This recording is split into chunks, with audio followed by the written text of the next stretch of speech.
Hi everyone, let's take a look at Jay's Titan Mech.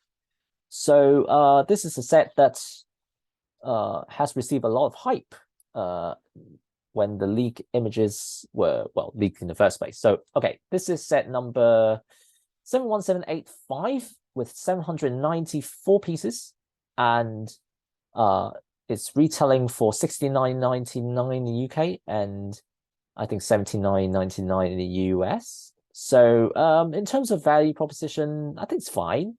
You know, with 6 minifigures, two of which at least have appeared in this year's Core Wave, so not too valuable in that regard. But still, you have a new character in, you know, this Pixel Bot thing. This is not WooBot, but Pixel Bot. And then you've also got those, you know, villain characters who have appeared in some other sets as well in this wave. So maybe it's a case of picking and choosing, you know, one or two that interest you the most. I think that's the rule of thumb in general for Core Wave sets. A quick spin around, looking pretty good. This mech from both the front and the back. So that's pretty good. I think the back looks pretty finished as well. Yeah, nice posability, at least as far as the arms are concerned. I do not like the fact that the cockpit is opened, that exposed. So yeah, unfortunately, this is just what they do with the mechs these days. I do think they've done a really good job with the Samurai X mech. Unfortunately, this has not been replicated for this mech, so that's a little bit disappointing. I do like this sort of hairpiece of sorts. I think it is one of the most substantial thing I've seen in a Lego mech, for good reason, of course. Aesthetically very pleasing, and of course these shooters look really powerful.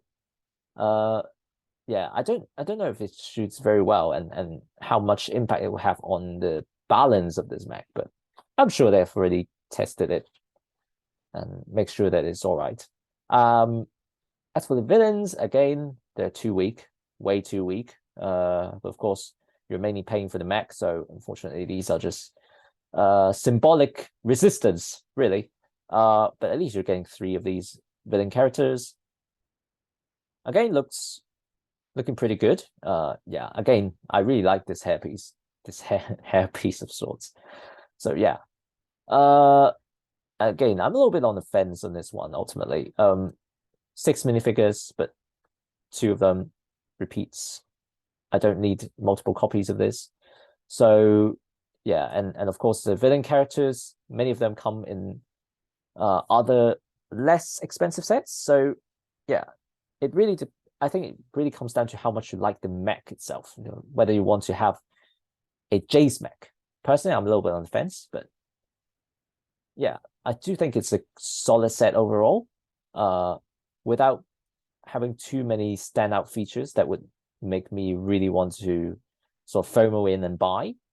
But that's just my thoughts. Do let me know what you think about this set, whether you're going to pick it up on day one. I personally do not recommend it. As always with Ninjago sets, you can, especially in the UK or in the Eurozone, you can expect these sets to go on 30 to 40% discounts at some point down the line. So at that point, you know, maybe at 40 pounds or so, even, you know, I think it could come down to that. That would be a good time to really purchase it. But as things stands, I do think this is a decent set. I do think it is, even at the full price, is going to be a pretty good value proposition for some people. But that's just my thoughts. Thank you for watching, and I'll talk to you again very soon.